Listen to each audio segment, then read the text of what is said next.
Боевая машина десанта БМД-4М. Она обладает повышенной маневренностью и развивает скорость до 70 км в час. Может даже выполнить упражнение «Свечка». Разработчики БМД показали, на что способна эта боевая машина.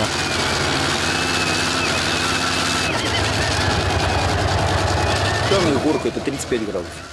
Вот кажется, допустим, машина стоит на этой горке, но это же, понимаете, это достаточно непростая конструкторская задача. То есть этот центр тяжести этой машины должен быть четко в определенном месте, чтобы она не опрокинулась, не перевернулась. Гидропневмоподвеска позволяет машине менять клиренс. Она может прижиматься к земле и подниматься над ней. Это необходимо для погрузки в самолет перед десантированием, а также для маскировки во время ведения боевых действий. Доступна БМД и преодоление водных преград, даже с сильным течением.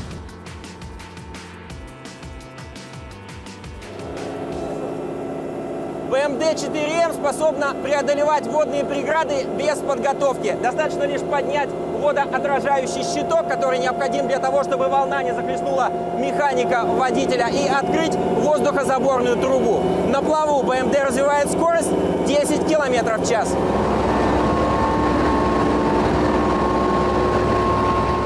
Механик-водитель контролирует машину с помощью специального бортового компьютера, интеллектуальной системы управления шасси. Она помогает определить неисправности и следит за работой всех механизмов. И в зависимости от того, что если что-то у нас неисправно, вот видите, наверху тут пишет, например, «Внимание, закройте люки». То есть у нас, раз люки открыты, то компьютер уже подсказывает. Внимание, закрой люки. Вот, это приятный женский голос.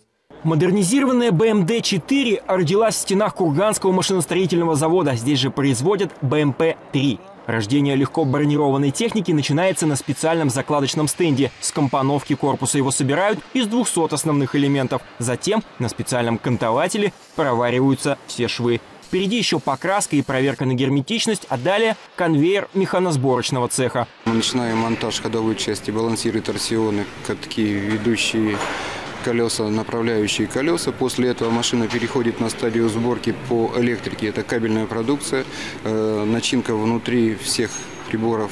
На этом этапе происходит сборка и установка колпаков, на языке инженеров – боевых отделений, вместе с орудием, пушкой и пулеметом. На создание одной единицы техники уходит 4,5 месяца. БМД-4М существует пока в 2 опытных экземплярах. Прежде чем боевая машина попадет к военным, она проходит испытания и тестирование. Модернизированная БМД обладает высокой огневой мощью. Дальности поражения значительно увеличены. До 7 километров это артиллерийским вооружением, 100-миллиметровым, управляемым вооружением до 5,5. Автоматическое заряжание всех боеприпасов, то есть здесь уже физическая нагрузка и психологическая нагрузка на экипаж значительно снижена. Таким образом, десантники могут атаковать противника вне пределов прямой видимости. Опытные образцы БМД-4М уже прошли заводские испытания. Согласно государственной программе вооружения, модернизированные боевые машины десанта должны поступить в войска до 2020 года.